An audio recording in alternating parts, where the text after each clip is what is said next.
Hey gang, AV here. Been a while. That's like my new catchphrase. Uh, just wanted to share some thoughts on Captain Marvel and Endgame. Uh, I have seen Captain Marvel. Today is Wednesday the 24th, I believe, so Endgame comes out tomorrow, Thursday. I have tickets on Saturday. I'll see it then. But just wanted to give my thoughts. As near as I could tell, when I watched Captain Marvel, you don't really have to see that to go in and see Endgame. You really don't. Uh, just all you have to know is that she's strong, she's powerful, and that's about it. Honestly, I mean, yeah, she's on the bad side of the Kree, and she left Earth years ago. Obviously, comes back thanks to the trailer, but we knew that going in anyway. So you really don't need to know anything else. With that being said, I'll give my impressions of the Captain Marvel movie, and I gotta say that they are not, um, they're not altogether favorable. I'm not gonna bash on it. It was okay, but you know that's all it was. Story elements I didn't agree with. You know, if you look at the Marvel Cinematic Universe, we have Captain America, Steve Rogers. We have Tony Stark as Iron Man. You have the Odin's son as Thor. You have, Natasha Romanoff as Black Widow. Clint Barton as Hawkeye. Bruce Banner as the Hulk. I mean, just about every character. T'Challa as a Black Panther. Just about every character they've introduced is the first character that had that persona. Because there are an awful lot of legacy characters that pick up the mantle when the first character, temporarily dies or steps down from the gig, But for the most part, the Marvel Cinematic Universe has started at the beginning with all of these superheroes. The only glaring and obvious exception to that, besides Captain Marvel, Carol Danvers, is the Ant-Man and the Wasp. But with the Ant-Man and the Wasp, they have actually established them as legacy characters right from the start, Captain Marvel was different. You see, for those of you watching this video that have never read the comic books, Captain Marvel was called Captain Marvel because his name was Marvel with a hyphen. And he was a captain in the Kree Special Forces, or military, in the Kree military. Hence, Captain Marvel. Captain Marvel, for short. And he debuted in the 1960s. Carol Danvers debuted very shortly afterwards. She did not always have superpowers. She earned them a couple years later due to I believe it was a laboratory accident while Captain Marvel was fighting one of his villains, the Mandroid or something, I think. I forget. I have to read them again. Anyway, Carol Danvers did not always have powers. When she gained powers, she became Miss Marvel for a while. Well, for the majority of her career, like over 30 years, she was Miss Marvel. It's only been within the last 5 or 6 years that she's been Captain Marvel in the comics. Now, you may wonder why that's such a big deal, and I'll tell you why. Like I said, the Marvel Cinematic Universe has started with at the beginning of all the legacy characters for all these superheroes. And that is extremely smart on their part because, uh, unlike in comic books, actors age, and it takes a long time to produce these films, and it's been over a decade now that we've been getting these movies, and the actors are getting old. They're getting tired of playing the same character over and over and over again. That they want to move on and do other things. So having them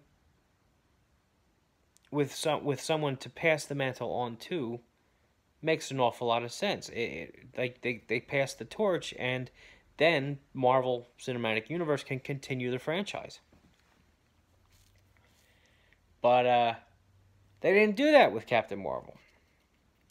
Captain Marvel should have started with Marvel. He was the beginning. The reason why they didn't do that was because they felt that they needed a strong female character to have their own movie at this point. They've had a lot of other characters have their own movie, none of them female.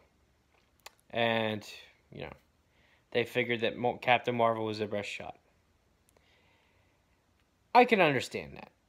I don't wholeheartedly agree with it, and I'll get to that in a few minutes, but I can understand it.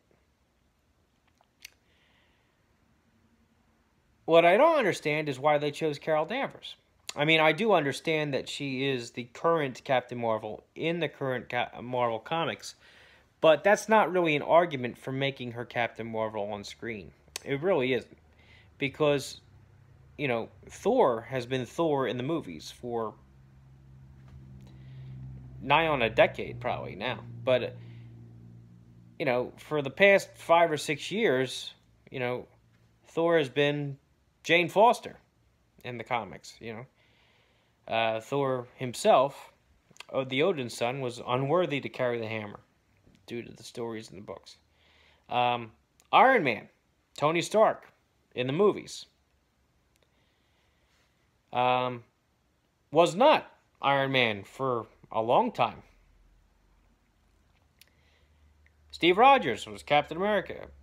Well, the Falcon was actually Captain America for a good stint of the movie run. So you understand, just having a character portraying that superhero and holding that mantle in the comics is not necessarily just justifiable for having them have their own movie too. And the reason why I don't feel as though it should have been Carol Danvers, even though they wanted a female in that role, is because they had Monica Rambeau, who was also Captain Marvel in the 80s. Actually, when I first started really seriously collecting comics in the mid 80s, early to mid 80s, she was a member of the Avengers and led the team for a good portion of that. As a matter of fact, in the mid to late 80s, she was the leader of the team, and John Byrne, I believe, wrote those, and those were fantastic issues. They're among my favorites from the whole run of the first volume of Avengers. And she had different powers. She could control all the different frequencies of light and energy. So she could make herself invisible. She could turn into X-ray. It was kind of neat. But she was the first Captain Marvel to take over after Marvel himself had passed away. And if they wanted a strong female character, they should have chose her. That's just my opinion. Carol Danvers she's had her good points and bad points. She's had some moments in her career that were very good. Some moments that weren't. It really depended on the writer. But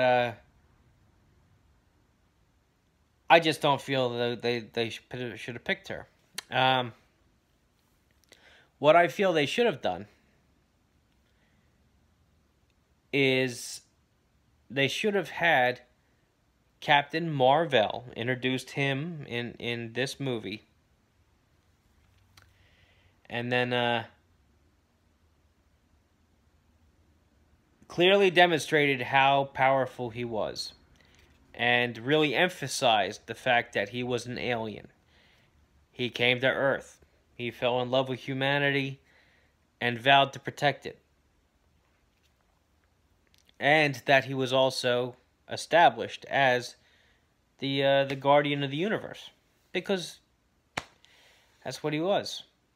After that, they should have had him take on Thanos. Why? Because if you know your comic history and you've read the comics, Captain Marvel was the first arch nemesis of Thanos. He was the first one to genuinely give Thanos a run for his money. Drax was created to take out Thanos, but he's never really been up to the task.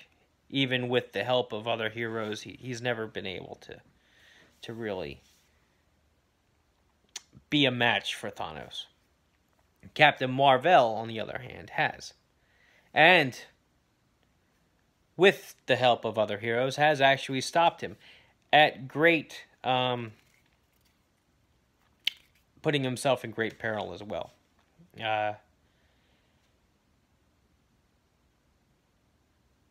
I just feel that if they had him established as an extremely powerful character in his own movie, and that he was pure of heart and that he was on our side, and then had him confront Thanos during the first encounter in Endgame, where the heroes make an attempt, but they're not 100% organized yet, or not at full strength or whatever, and he goes with them and attacks Thanos, and he dies right in the beginning. I feel that would really sell the importance of that battle. I feel that would really have emphasized the stakes involved and just how powerful the person that they're up against is, Thanos. And with the movie, Captain Marvel movie beforehand, the audience would have been emotionally invested in the character by that point. So I feel that by not handling it that way,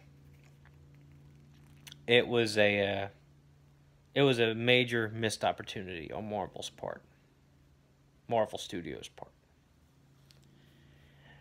Afterwards, with the death of Captain Marvel, they could have introduced Carol Danvers as a supporting character in the movie, and then after his death, written a way for her to acquire his powers, and then she could continue the legacy after that. I think that would have been a much better way of handling the character, being respectful to the legacy, and really writing a strong story and then having a legacy character to carry on after the fact. I really do feel that not having Captain Marvel was a missed opportunity.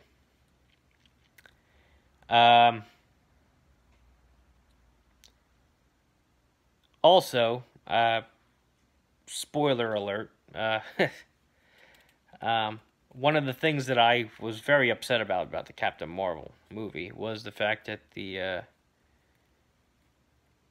Marvel in it, instead of being a Kree soldier who loved humanity and was the actual Captain Marvel, they made Marvel a female scientist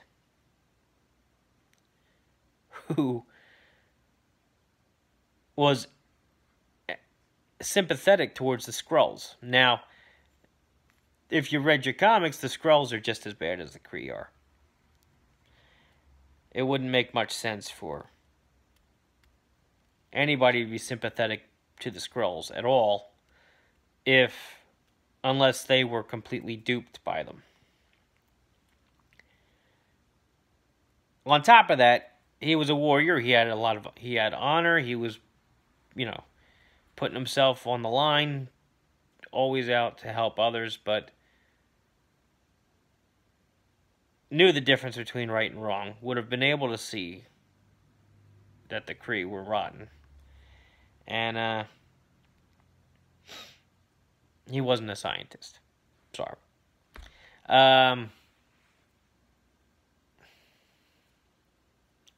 What else was I going to say? The only reason why I feel that they probably handled the Skrulls the way that they did was to probably sow the seeds of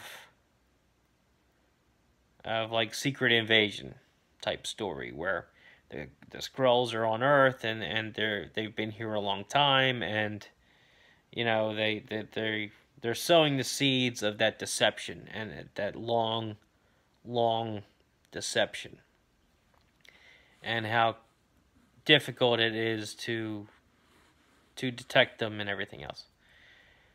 But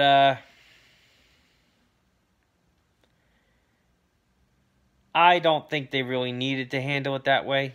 I don't feel they had to dupe one of our main characters, make them empathetic towards the Skrulls in order to pull that off. I feel that was just a mistake. I feel that the Skrulls are bad guys and they should have been handled as such. And while we're on the topic of Avengers and Thanos and everything else, I do have to say that while I am looking forward to the movie, I already have tickets for it, and I am going to go see it in the theaters and everything else. I'm not as gung-ho about it as everybody else seems to be. I enjoyed Infinity War. I thought it was good. But I did not think it was as good as the books. I really didn't. Because in the books, Thanos was doing what he was doing. He went on the quest to acquire the gems and build the gauntlet. All to eradicate half of the living beings in the universe. And he did it to impress death. Because Thanos is in love with death.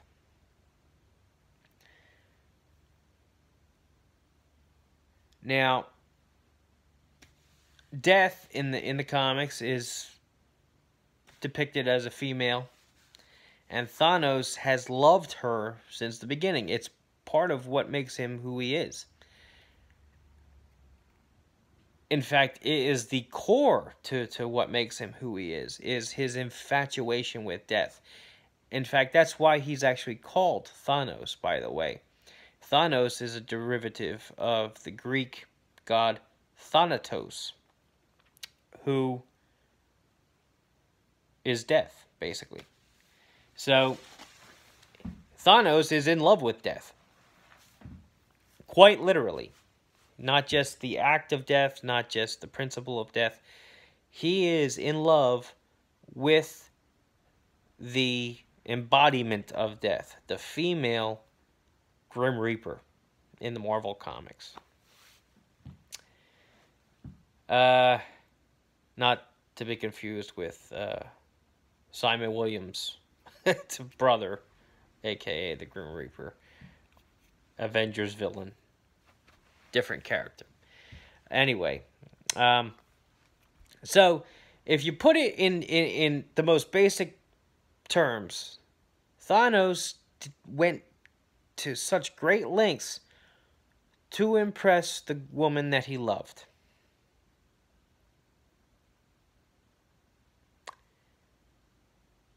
That's something that everybody can relate to. That's something that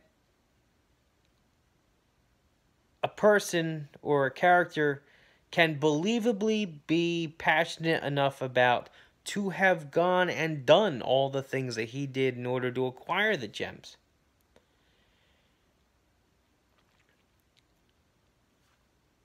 By introducing the physical embodiment of death, the character known as Death, they would have solidified that story beyond the shadow of a doubt.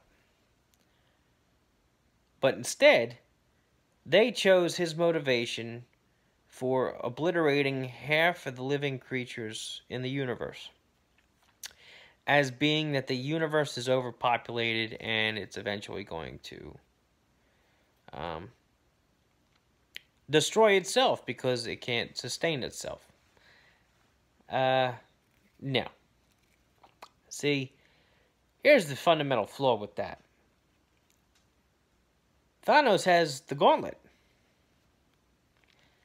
And with that, he can create water if people were thirsty. He can create food if they're hungry. He can create new planets and air for the people to breathe and live on. He can create houses. He can create spaceships. He doesn't have, with the gauntlet, once he has it, he don't have to kill nobody.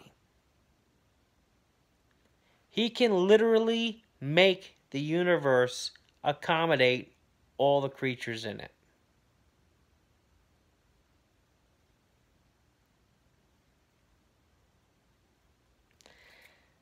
And let's say that he can't.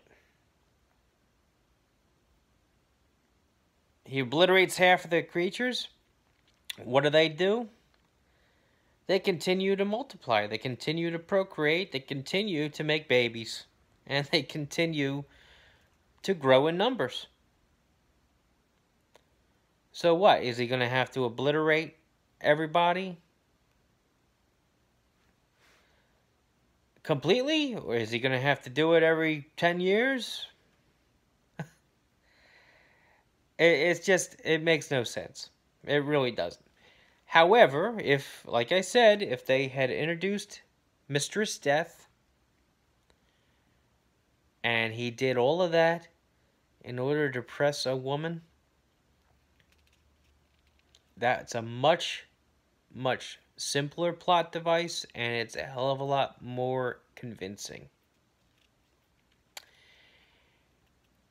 And it's because of that I just can't get too into the hype around this movie. I know I'm going to enjoy it. I know I'm in for some very impressive special effects. I'm curious to see how they're going to bring everything together and how they're going to pull it off, because let's face it, half of the characters involved with the comic book story are not going to be in it.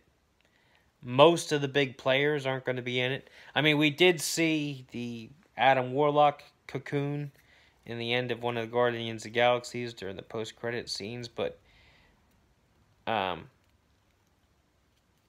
sure how large of a part he's going to play yet. Hopefully a very large one, because he should have a large part in it. I'm just surprised that we haven't seen him yet.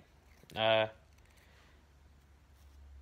being said, I have not seen the post-credit scenes in Captain Marvel. I'm not sure if he showed up in those.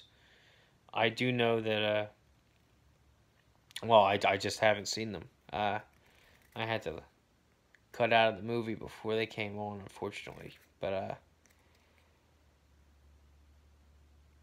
so that's going to be a surprise for me. But anyway,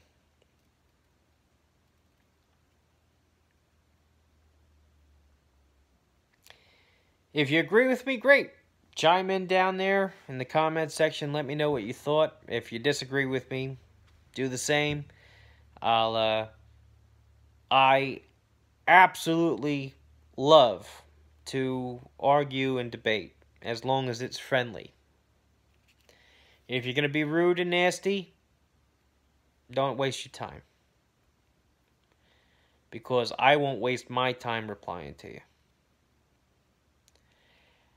However, if you feel strongly and you want to that I'm wrong about something and you'd like to chime in,